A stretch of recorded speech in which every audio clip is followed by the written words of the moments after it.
If my hair grew back, I would cry and then shave it off. I got alopecia when I was 18 months old, but it was like a small spot of hair missing. It progressed and it would fall out and then grow back and fall out and grow back, and eventually it came to the point where there was basically none left except for this one little patch. I remember shaving the rest of it off with my dad and being like, my life is gonna change now. This is different. I feel different. This is scary. Before I was 6, I did feel a lot of anxiety in school because we had a rule where you couldn't wear hats, but I would wear a hat.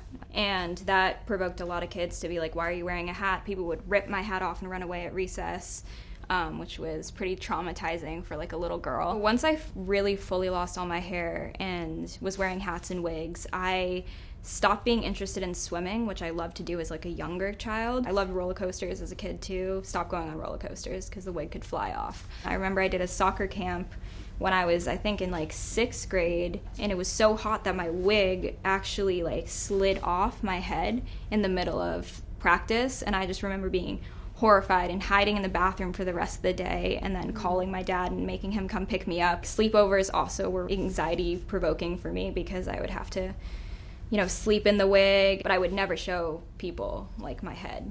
Rarely. That was like a huge moment in friendships when I would take my wig off because I was embarrassed. I was like okay with people seeing that I didn't have eyebrows for some reason. It was just the fact that I didn't want people to know I was fully bald. And that obviously affected my relationships because it made it hard to like become intimate with my friends, and like when I tried to, like get a boyfriend or a girlfriend, I really hid a lot of my identity because I was actually hiding a huge component of myself under hats and wigs. So I was secretive, and that sort of translates into my life today. I'm still pretty secretive. I didn't really like myself, and that was hard. I thought this was going to be my existence forever, and I would have these wild fantasies, but before I could have the fantasy, I would have to have the fantasy that I had hair.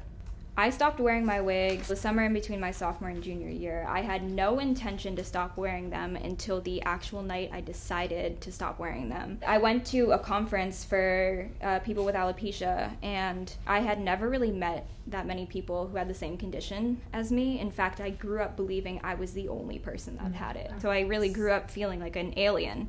I mean, I looked like an alien, I had no hair. But then once I went to this conference, all of a sudden I walk into this hotel, and there are no people with hair.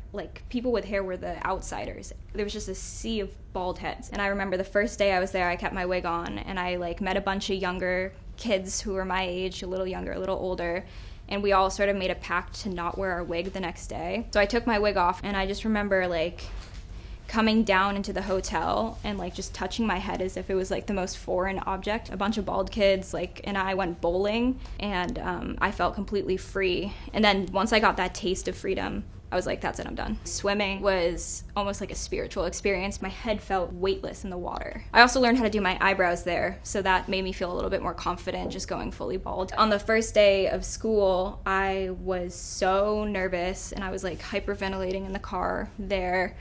And my mom drove me, and I made her pull over and then do another lap around the block because I just couldn't do it. And I had a friend meet me, and I just remember gripping my friend's hand as we walked through. But people were just really chill. In fact, not many people even looked at me. I became an instant sort of badass. Once I got my confidence, I would just would strut, and people would just be that. My entire world shifted.